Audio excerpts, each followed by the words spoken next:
But as all of you know, those who have attended the previous talks, that the essays on the Gita is not a translation or a commentary like most of the other scholars would have given. They take it up by verse, chapter by chapter, and they give a commentary. But here Sri Aurobindo has given free essays, not following necessarily any kind of a chapter-wise commentary. In fact, he has taken up theme by theme. So you will see the first one, our demand and need from the Gita. Then the second one, we have our divine teacher. The divine teacher. The third, the human disciple. The fourth is the core of the teaching. Fifth is the Kurukshetra. The Sri Aurobindo has rather taken up by theme. And when he is talking about the divine teacher, for example, he may have drawn examples from different chapters of the Gita, chapter 11 or 13 or 18, whatever. So that is the random picking he has done, but developed a theme. And that becomes much more interesting for us because we would like to know who is this divine teacher. When we say about Lord Krishna, then everything about Lord Krishna is given in one place. So that becomes easy. Then similarly about Arjuna. So in the third chapter, the human disciple, we have seen how Sri Aurobindo develops the pathetic rejection that comes in Arjuna when he stands in front of his elders, when he stands in front of the Kauravas, and then a great Kshatriya and warrior like Arjuna, he buckles in. He puts down his Gandheva. And some strange psychology overtakes him. Strange in the sense is quite unexpected of Arjuna, a hero warrior like that suddenly on the psychological level, on the emotional level, on the moral level, he says, I will not fight. And this kind of a rejection from a Kshatriya, just because there are his brothers and his party on the opposite side, or again he's arguing about the sin that may accrue when you kill your own elders. All this question of a morality that, how can I do that if the men are killed here, what will happen to the women and all that. So it seems logical that he does not want to fight the opposition Kauravas. In the end, in fact, he would say, therefore it is more for my welfare that the sons of Dhritarashtra armed should slay me unarmed and unresting. I will not fight. So you see, he goes to that other extreme that let Dhritarashtra, Kauravas win the war, I don't care. So that was kind of the climax, the acme. Because we have seen in the previous chapter, the divine teacher, that Sri Krishna had all along, all these years, in fact, worked towards this Kurukshetra. He wanted this Kurukshetra. He had planned for it. And he had even selected Arjuna as a central figure. And now imagine, not only Arjuna is collapsing, but all the plans of Sri Krishna would collapse if Arjuna will not fight. So that was the acme, and Sri Krishna takes up the Gita, the teaching of the Gita at that point. But symbolically it is extremely important that when a man when he is in an utter disillusionment, in an absolute confusion, when his mind is not working at all, then comes the Lord's teaching. Psychologically, it is one of those weakest moments, and we all need this kind of an advice when we are in this pathetic situation.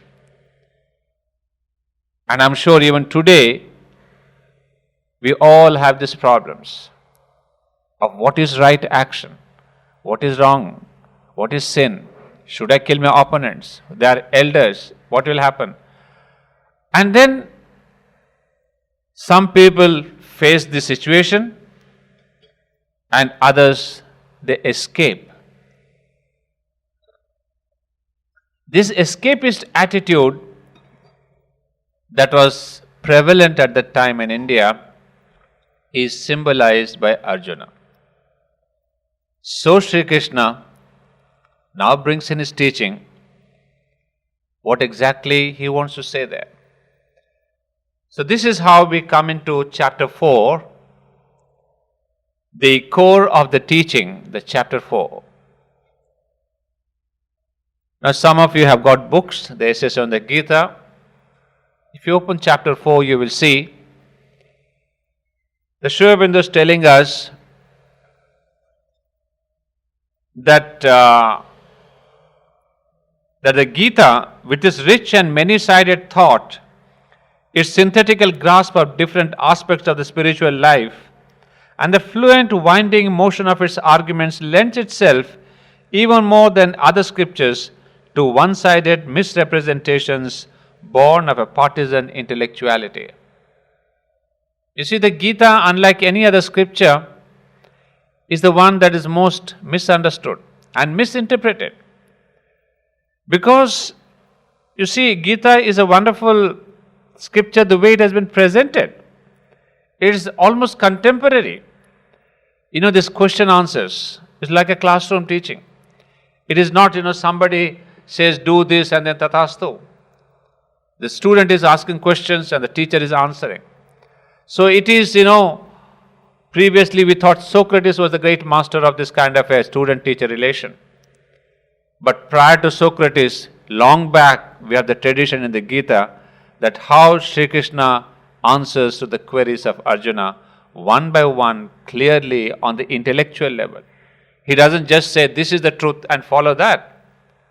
Sri Krishna also argues, and Arjuna is given the full liberty and the freedom to argue. You see, that is a wonder. You see, nowadays, even our modern teachers, we don't give freedom to our own class students. We say, now you shut up, next time, or I do not know. Or your question is irrelevant. But here is a very healthy tradition that has been established in our spiritual teachings, that the spiritual master must be able to answer on the intellectual level all the queries and questions. There's nothing wrong in that. So, but by this formula that we see here, many misinterpretations have taken place about the Gita. Because Gita wanted to be a central teaching wherein the synthetic aspect is important. But unfortunately, our human mind, with its partial conclusions and partisan intellectuality, has interpreted the Gita according to, perhaps I should say, to the need of the age. You see, that's something important. So if you say that previously, why wasn't the Gita looked into integrally, which has been brought back by Sri Aurobindo, wherein he says the Gita's aspect of synthesis is most important. But this synthesis was not there previous times. We have had, great interpretations right from Shankara and Ramanuja and others to the modern times. But everyone interpreted the Gita according to his own necessity, his own realization, and according to the need of the time. So in a way, Gita is a marvelous thing that it reflects the present consciousness of humanity. And that is why it can lend itself to great interpretations century after century. A great man comes, a great acharya comes, he reinterprets in the light of the contextual need. So therefore, Gita is an ever revealing or ever evolving scripture. So you cannot say Shankara's was the best analysis or the best comment. Shankara suited for his own age. But today, in modern times, where we see a greater dynamism, where we see materialism, where we see spirituality, where we see religion, so many components together added in our life, we cannot have one-sided Gita. there is a necessity of integral approach, and that is what is achieved by Sri Aurobindo's the essays on the Gita. So here is telling us that the Gita lends itself easily to this kind of error because it is easy. By throwing particular emphasis on one of its aspects, or even on some salient and emphatic text, and putting all the rest of the 18 chapters into the background, or making them a subordinate and auxiliary teaching, to turn it into a partisan of our own doctrine or dogma. So, this has been the problem with the Gita, that it is misinterpreted, or in fact, if not misinterpreted, I would say interpreted according to the need of the age. Now, what are the different interpretations it has gone through? First of all, the Gita, there are those who make the Gita teach not works at all, but a discipline of preparation for renouncing life and works. That has been the very first major argument which we see reflected in Sri Shankara's commentary. That it is a discipline which is a preparation for renouncing life. So they have interpreted the central teaching of the Gita to be that of asceticism. It teaches you asceticism. You see, it's very difficult to see this, but acharyas and scholars, when Sri Krishna is saying that work is important and that you should not renounce this war, and he says, be in my consciousness and work and fight, in fact, he would say. But these acharyas would say, even this is only temporary. The work that is to be done only in order to escape this world. So, he would say the final renunciation of life and works is the sole real object. This is not the Sri Aurobindo, remember? These are other interpretations. It is quite easy to justify this view by citations from the book and by a certain arrangement of stress in following out its argument, especially if we shut our eyes to the peculiar way in which it uses a word as sannyasa, renunciation. But it's quite impossible to persist in this view on an impartial reading in face of the continual assertion to the very end that action should be preferred to inaction, and the superiority lies with the true, the inner renunciation. You see, what we have not grasped is the word renunciation. You see, people have interpreted renunciation as giving up the external world. But here, this true psychological meaning of renunciation is to have an inner renunciation.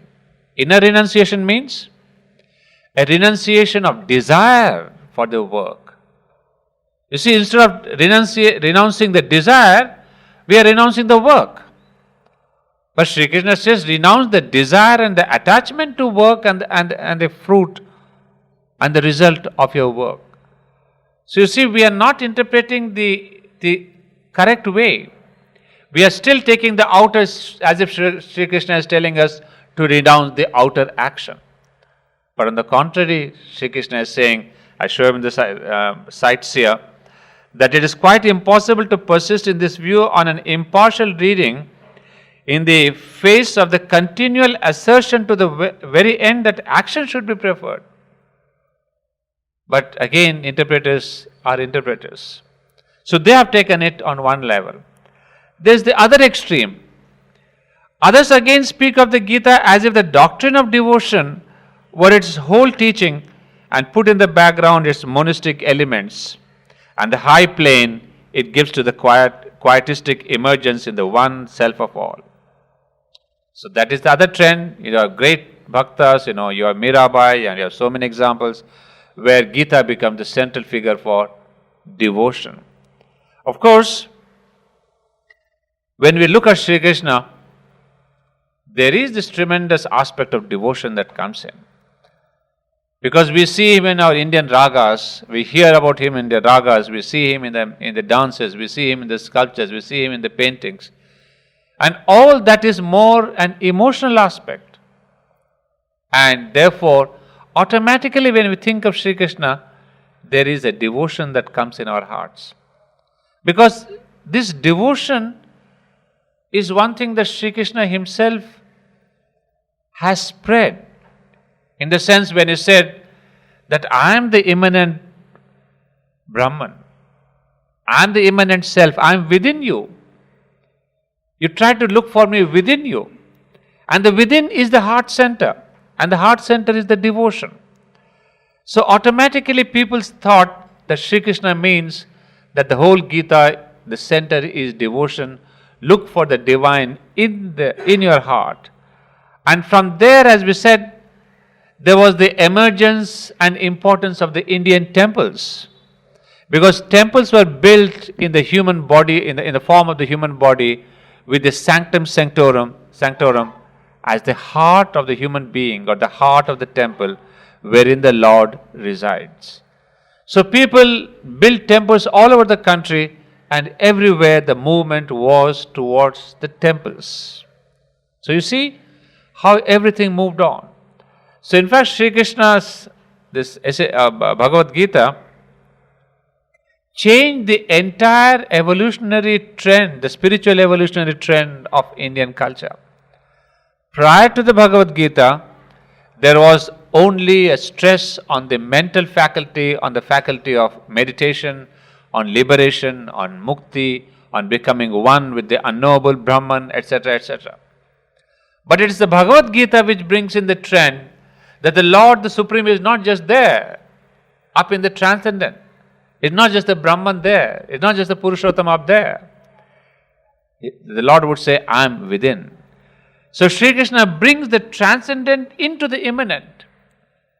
So that is the great contribution of the Bhagavad Gita, that it shifts the whole consciousness of Indian spirituality, and we start looking for the divine, not up in the transcendent, but within. So that was the basic contribution. And that's why people think that Gita essence is the devotion. And Sri Aurobindo would comment here that undoubtedly its emphasis on devotion, its insistence on the aspect of the divine as Lord and Purusha, and its doctrine of the Purushottama, the Supreme Being who is superior both to the mutable being and to the immutable, and who is what in his relation to the world we know as God, are the most striking and among the most vital elements of the Gita. Still, this Lord is the self in whom all knowledge culminates, and the master of sacrifice to whom all works lead, as well as the Lord of love into whose being the heart of devotion enters. So Sri Aurobindo here clarifies, it is true that the Purushottama, that Sri Krishna, has attracted human devotion. But he says, do not forget that it is the same Lord who says that I am the self to whom all knowledge comes back.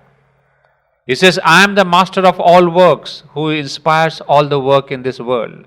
He says, in fact, I am the origin of all works, that if I do not work for even a split second, the universe will collapse. So you see, he says, I am the center of the work. And then, of course, he is the great Purushottama, the flute, the divine flute call. And when he calls, be it the animals, be it the birds, or be it the human beings, everyone, the whole nature, whole Prakriti is attracted to this great, beautiful figure of Sri Krishna. And as we know here, that Sri Krishna is fundamentally a consciousness of Ananda. He carries with him this consciousness of Ananda. So what Sri Krishna has spread in this world is the bliss, is the Ananda. Therefore, Sri Krishna is caught in every Ananda movement of our country. That means in every cultural expression where there is joy, where there is an expression of beauty, where there is an expression of love. Because Ananda and love, they go together. Ananda and beauty, they go together. So you have in Gujarat, those great days where for 9 days people go out and dance. the whole night through. So that is the expression of the joy. And you see, we have all our paintings, expression of beauty.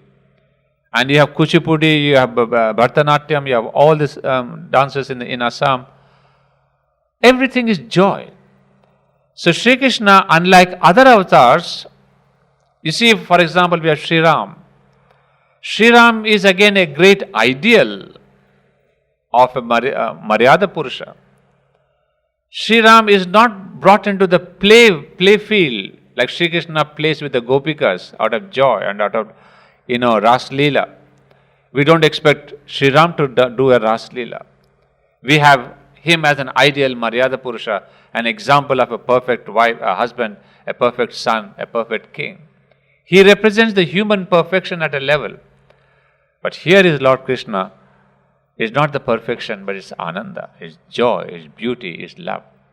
So all the stories about Gopikas, all the stories about the conquest, everything leads to one experience, that of the tremendous Ras Leela. That He is with each one of us, because He is in each one of us. He dances with all Gopikas, 100 Gopikas simultaneously, because He is within each Gopika simultaneously. So it's not just a stories thinking that we have, that Sri Krishna danced with 100 of them simultaneously. Because He is the Purusha within. He is the witness Purusha. So He is the Purusha and the Gopikas are the Prakriti. So obviously Purusha and Prakriti, they dance together. So that is the great stress. But as Sri Aurobindo says, let's not isolate this Purusha factor. He is also the same Lord of knowledge, the same Master of works who says, I am the center of all works. He in whom all three meet and become one, He is the Supreme Being, the Purushottama. And then, but at present day, there is a third element. We have seen asceticism, devotion. Now the third element, which is more contemporary and modern. At the present day, since in fact the modern mind began to recognize and deal at all with the Gita, the tendency is to subordinate its elements of knowledge and devotion, to take advantage of its continual insistence on action, and to find in it a scripture of Karma Yoga. A light leading us on the path of action, a gospel of works.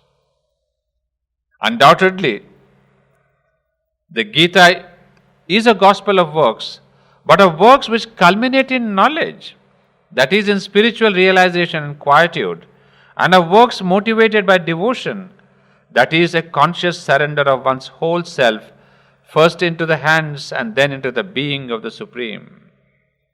And not at all of works as they are understood by the modern mind, not at all an action dictated by egoistic and altruistic, by personal, social, humanitarian motives, principles and ideals. This is something that we need to delve a little deeper, because Sri Aurobindo would take this up at a greater length. You see, when it has come to the modern times, now we have interpreted the Gita as a gospel of works. Now, this work, this aspect of works, which gets converted into duty. In fact, just the very next paragraph is going to talk to us about the duty. He says that's where we have brought it to saying that Gita is expounding the philosophy of doing your duty perfectly. Now this is where Sri Aurobindo argues. First of all, he says, it is a gospel of works, but of works which culminate in knowledge, and of works which are inspired by devotion. This is the first thing we should understand. Now, what kind of work?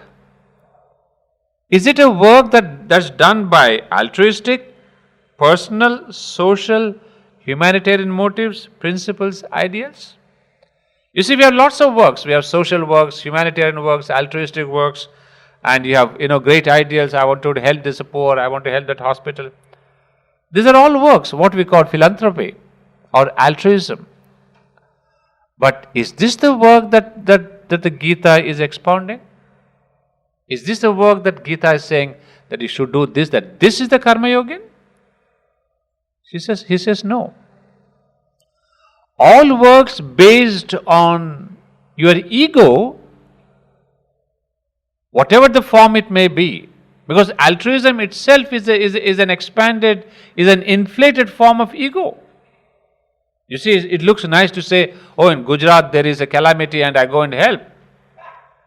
But how many people go there to help impersonally, without putting a name, without putting your organization name, without putting your ego stamp somewhere?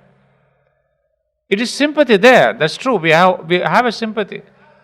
But what kind of a sympathy is it? Is it a selfish interest? To get a name, to get a fame? When you offer money to somebody, you say, get a name. So you see, there are lots of things, personal, social, humanitarian. But all these works which are based on ego are not the Karma Yoga. That is very essential to understand, because very glibly, very easily we say, oh, Gita is a Karma Yoga. But what's the meaning of Karma Yoga? We understand the word karma. Karma is works. And yoga, you see, we are all doing karma, that's true. We are doing works. But what's the meaning of yoga?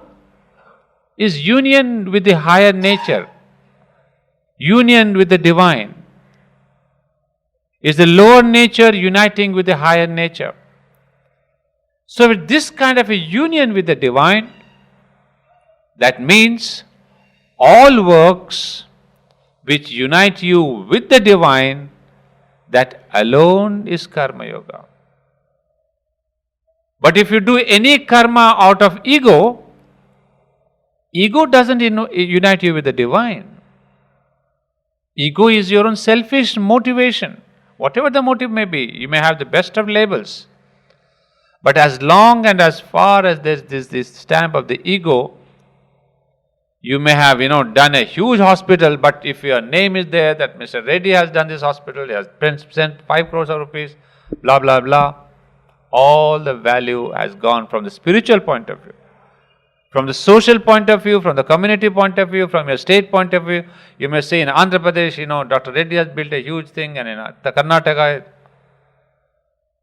from the state point of view, on the social point of view, you may have a name. But from the spiritual point of view, it is cipher. Because you have not given the work to the divine, you have given it to your own ego. And ego is one that always stands between you and the divine. It never lets you unite with the divine. So we must basically understand that Karma Yoga is that karma which unites you with God. And barring this, anything short of this is not Karma Yoga. Rest is all for your personal salvation. Well, we will say, yes, this man has done great deal for his society, fine. But as an individual soul, your sadhana, you are not gone forward. You got stuck. And mind you, in spirituality, we talk of different kinds of ego. There is a physical ego, there is a vital ego, there is a mental ego, and there is a spiritual ego too. And the most dangerous is the spiritual ego. The most dangerous. Because if it is a vital ego, somebody can come and say, hey, slap and say, what the hell are you doing? Your mother and father can say, hey, don't do that.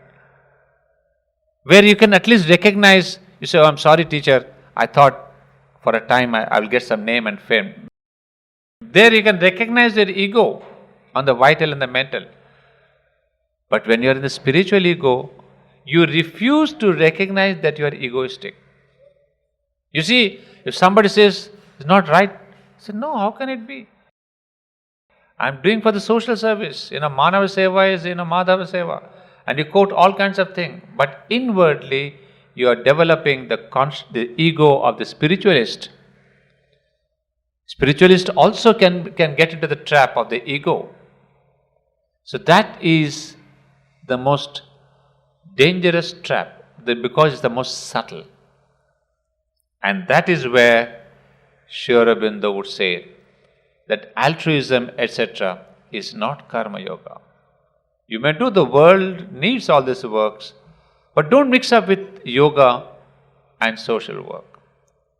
And in India, of course, we use this a little more freely, loosely. But from the point of view of the Gita, we should be very clear and careful. So now coming back to the definition of this work. Now how did this karma yoga begin? How was it motivated? For the love of the divine. You see, just like in a family, you are the husband, you are the main person. You work a lot to earn money, to stabilize your economics and to really bring in some kind of a monetary establishment because you love your family. For the love of the family, your child, your children, your wife, your parents, you're working hard. So here, your work is born out of the love of your family. So similarly, our karma yoga must be born out of the love for the divine. That I want to be a child of the divine, a child of God.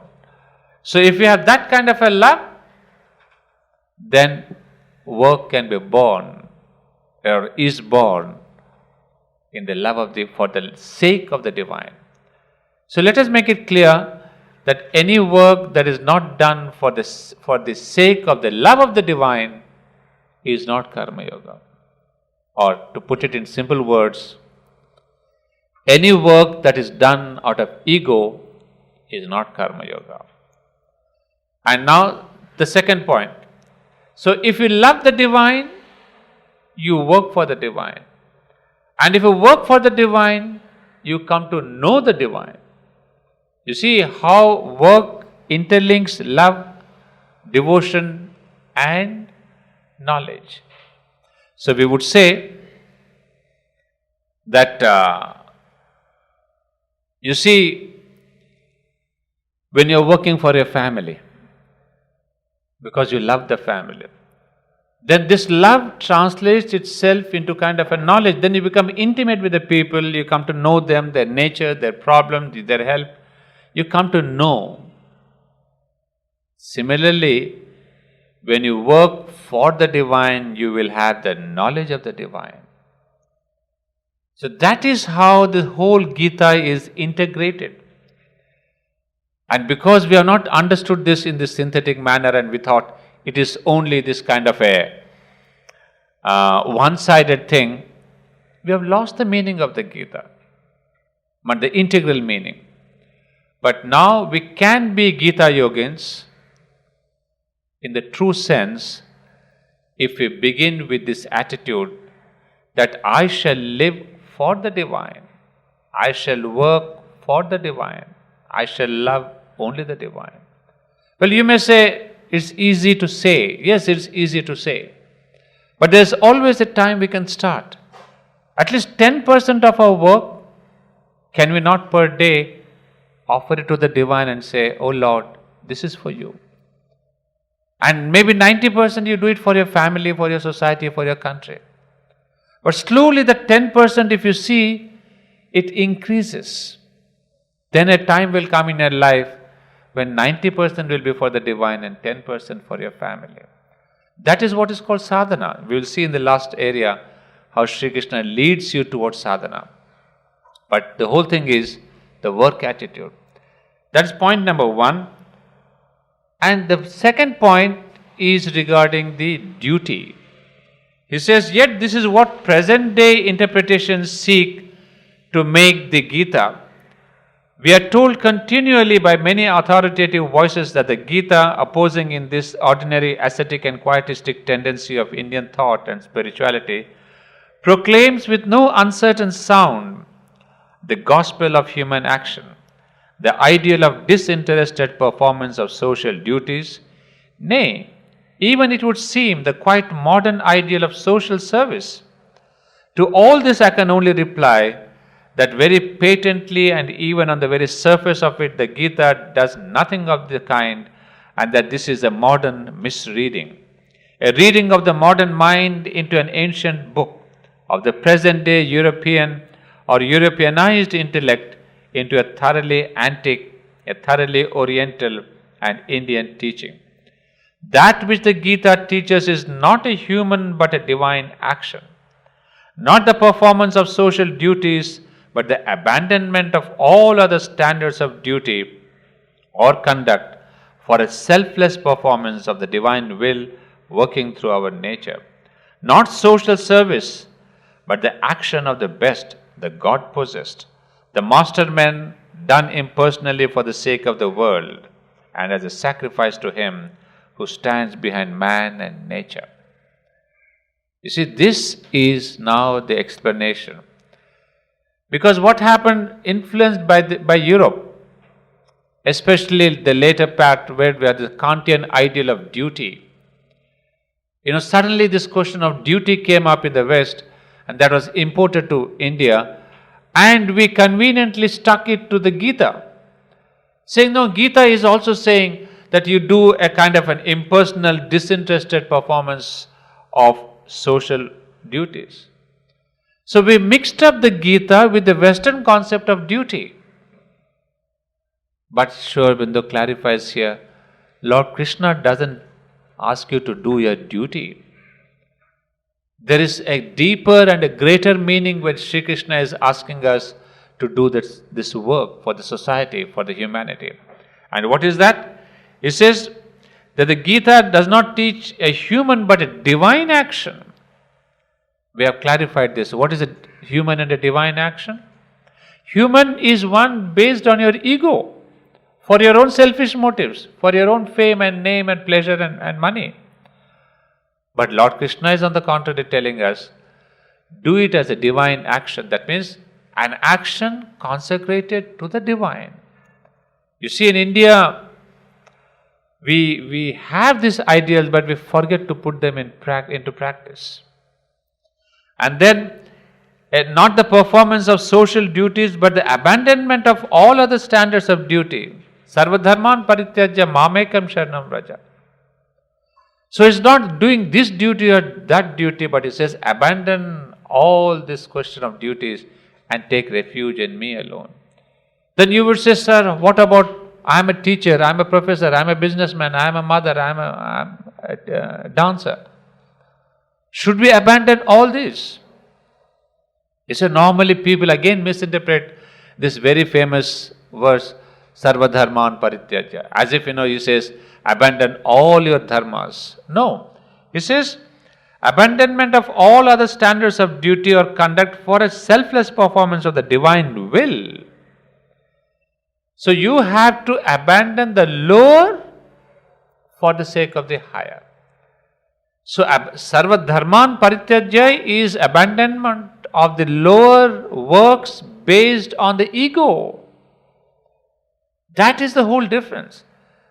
Shri Krishna is not telling you to leave the work, to leave society, to leave your jobs and come away to the forest. Not at all. It's just the contrary. He's saying, do whatever you are doing, wherever you are, but abandon that dharma which stands on your ego. Try to do that dharma. And Sarvadharman parityajya mamekam sharanam vraja. Take shelter, refuge in me alone. That means trying to offer your works to me, you serve. You see, this is the misinterpretation. I've just been to Singapore first week of February. There's a Gita Jayanti every year. Well, one good point is, Gita unites all sections of Hinduism. We have got so many schools of Hinduism there. There is the Brahmacharyas, there is this, there is Ramakrishna, there is, many schools are there. And they all pursue their own little schools of thought. But Gita is one where everyone comes together. That's a very fine celebration. In fact, it has developed over the last 15-20 years. So they call it a speaker from India, from elsewhere, once every year on the Gita Jayanti. And I saw this time 2,000 to 3,000 people all consecrated, and there was the Gita Havan there, and all the 18 chapters were wonderfully recited by all the 1500 people sitting there. And you can imagine, it's a kind of a yajna that is taking place. It's very inspiring. I mean, the ancient puja is done, the traditional pujaris come there, and mics are there, and everyone reciting. So that creates a kind of a dhvani, a vibration, a beautiful, you feel elevated. Because just the very chanting of the Gita, you may understand or not understand, has its own power. Because after all, they are the Lord's words. So that was a wonderful experience. But when it comes to interpretation of the Gita, then we have all gone to these old interpretations, this kind of a social duty. Gita tells you to do social duties, and this kind of a, sarva dharman means leave all your works. So that's where we have to now come to the modern times and see how wonderfully Sri Aurobindo synthesizes. He says, no, it is the work done in the divine will, working through our nature, not social service, but the action of the best, the God possessed. Who can do social work? If it's just because you want to help the society by your own ego, you're not helping. But one who is God possessed, that is the twist that comes in. That if you are a Kabir, you are a Mirabai, you are this, you are Swami Ramdas, who are God possessed people, when they work for the society, that is the real help that society is getting. Because normally what we think is, giving this many packets of food to these people will help. Christianity brought in this great ideal of this social work and altruism and all that. But again, that was not the right vibration.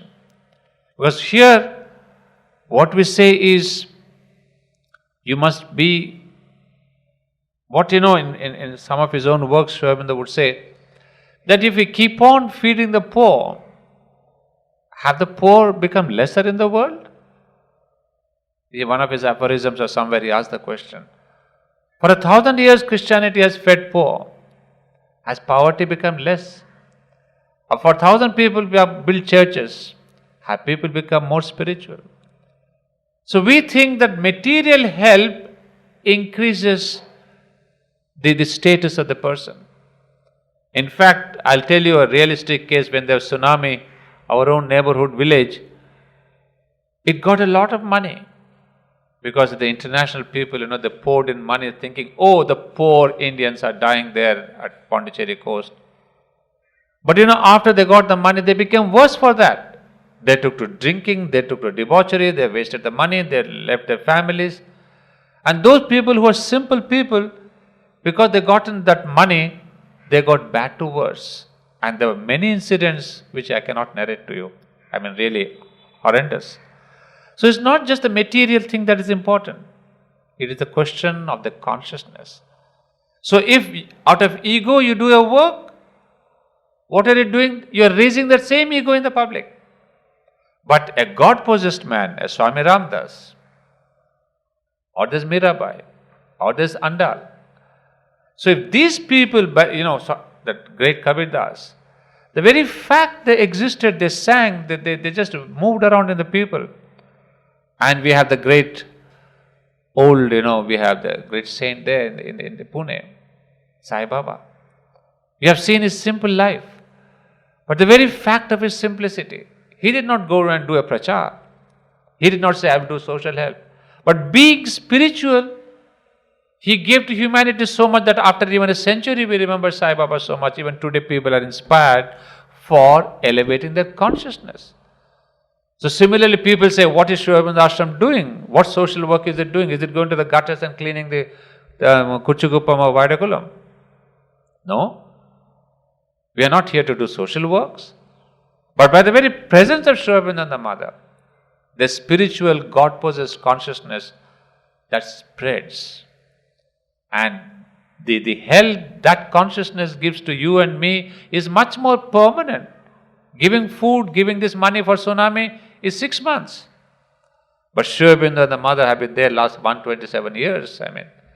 Or ashram started in 1926. Since then, yeah, so much time has gone. Now people have spread. The word has spread. And it has given solace and consolation and joy to so many people permanently. Then Sri Aurobindo Ashram trying to feed the poor for 1 week or 10 days. It has its value, I'm not denying that. Auroville, when there was tsunami, they helped in an incredible manner. But what we want to say is, physical things have the physical temporality.